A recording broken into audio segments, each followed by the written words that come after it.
అందరికీ నమస్కారం. ఈరోజు ముఖ్యంగా ఈ సమావేశం ఏర్పాటు చేయడానికి కారణం కూడా మీ అందరికీ తెలిసిందే. ఈరోజు తెలుగుదేశం ప్రభుత్వంలో ఎవరైతే అపోజిషన్ ఉన్న నాయకులు ప్రశ్నిస్తారో వాళ్ళందరి మీద కూడా అక్రమ కేసులు పెట్టి భయపెట్టేదానికి ఈ ప్రభుత్వం ఏ విధంగా డిపార్ట్మెంట్ని కావచ్చు లేదా ఇతర అధికారులను కావచ్చు వాడుకుంటున్నారో ప్రతి ఒక్కరికి అర్థమవుతోంది.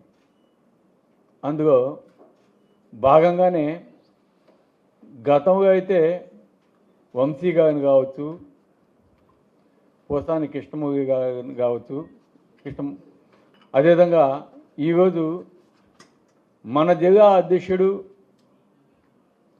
మాజీ శాసనసభ్యుడు అది ఇక్కడ మినిస్టర్గా పనిచేసిన కాకాని గోవర్ధన్ రెడ్డి గారి మీద ఏ విధంగా అక్రమ కేసులు కావాలని పెట్టి ఆయనే కాకుండా ఆయన కుటుంబ సభ్యుల మీద కూడా ఈరోజు పెట్టడం నిజంగా చాలా దారుణం. దీన్ని ప్రతి ఒక్క వైఎస్ఆర్సీపీ నాయకులు కూడా ఖండిస్తూ ఉన్నాం. ఎందుకంటే గతంలో ఎన్నో సంవత్సరాల నుంచి మనం చూస్తూ ఉన్నాం ఇటువంటి కక్షపూరితమైన రాజకీయాలు లేవు. కానీ ఈరోజు కొత్త సంస్కృతిని ఈరోజు తెలుగుదేశం ప్రభుత్వం అయితేనేమి, అదేవిధంగా ఈరోజు వాళ్ళ ఎమ్మెల్యేలు అయితేనేమి ఏ విధంగా ప్రవర్తిస్తున్నారో చూస్తున్నాం.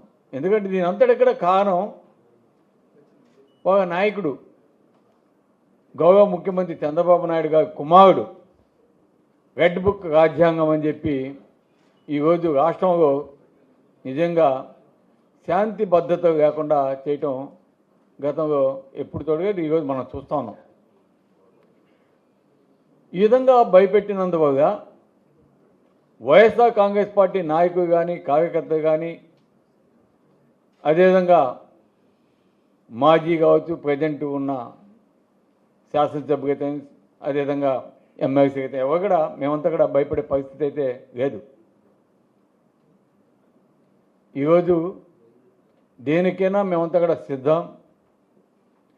మీరు భయపెట్టినంత మాత్రాన ఇక్కడ భయపడి వెనకడుగు వేసే క్వశ్చనే లేదని కూడా తెలియజేస్తున్నాం. ఎందుకంటే దీని అంతటికి కూడా ముఖ్య కారణం ఏంటంటే ఈరోజు చంద్రబాబు నాయుడు గారు ఎలక్షన్స్కి ముందు అనేక హామీలు ఇవ్వటం జరిగింది.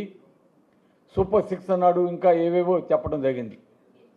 దాన్ని నమ్మి ప్రజలు ఓటేయటం, ఈరోజు చంద్రబాబు నాయుడు గారు వాటిని విస్మరించటం, నేను చేయనని చెప్పటం, ఈ వైఫల్యాన్ని కూడా కప్పిపుచ్చుకునే దానికి ఇందాక సోదరుడు చెప్పినట్టు డైవర్షన్ పాలిటిక్స్ అంటే మా మీద అక్రమ కేసులు పెట్టి ప్రజల యొక్క దృష్టిని పక్కకి మళ్లించడానికి చేస్తున్న ప్రయత్నం భాగం ఇది. ఈరోజు ప్రతి ఒక్క కాన్స్టిట్యున్సీలో కూడా ఎక్కడ చూసినా కూడా ఏ విధంగా తెలుగుదేశం ఎమ్మెల్యేస్ అవినీతి చేస్తున్నారో ప్రతి ఒక్కరికి తెలుసు. ఎక్కడ చూసినా కూడా ఇటు నెల్లూరు తీసుకున్నా లేదా ఇతర నియోజకవర్గాలు తీసుకున్నా, ముఖ్యంగా కావలి తీసుకున్నా కూడా ఏ విధంగా అక్రమంగా మైనింగ్ కావచ్చు, సముద్రపు ఇసుక కావచ్చు, గ్రావెల్ కావచ్చు, రేషన్ బియ్యం కావచ్చు, బెల్ట్ షాపులు కావచ్చు, ఆఖరికి గ్రామాల్లో క్యాషినో టైపు గేమ్స్ పెట్టి ఏ విధంగా ఈ మధ్య కావలి ప్రాంతంలో కూడా ఆడిస్తున్నారో కూడా మనం చూసాం. వీటన్నిటిని కూడా పక్కదోవ పట్టించేదానికి ఈరోజు కాకాని గోవర్ధన్ రెడ్డి లాంటి వాళ్ళ మీద లేదా ముందు కూడా మా మీద కూడా అక్రమ కేసులు పెట్టేదానికి వాళ్ళు వెనకాడరు. అయినా కూడా మేము ఎక్కడ కూడా భయపడేది లేదు. ఈరోజు ప్రజలందరూ కూడా ఒక్కొక్కటి క్షుణ్ణంగా పరిశీలిస్తూ ఉన్నారు.